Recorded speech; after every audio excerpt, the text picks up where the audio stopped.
अस्सलाम वालेकुम। क्या हाल चाल है आपका। आज मैं लेकर आई हूँ आपके पास बहुत ज़्यादा मज़ेदार एक रेसिपी। मैं आज केक ड्रेसिंग कर रही हूँ, पाइनएप्पल केक बना रही हूँ।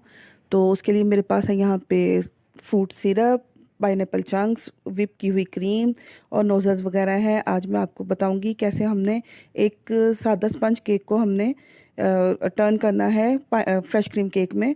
तो सबसे पहले मैं केक का जो एक्स्ट्रा पीस है वो उतार दूंगी। और ये लेमन स्पंज केक है जिसकी रेसिपी मैंने अभी आपको अपने चैनल पे दी है। अगर आपने नहीं देखी तो आप इसको सर्च करें और उसको देखें और मेरी रेसिपी को लाइक करें और मेरे चैनल को सब्सक्राइब भी करें और इस रेसिपी को एंड तक ज़रूर देखें और मेरा साथ दें।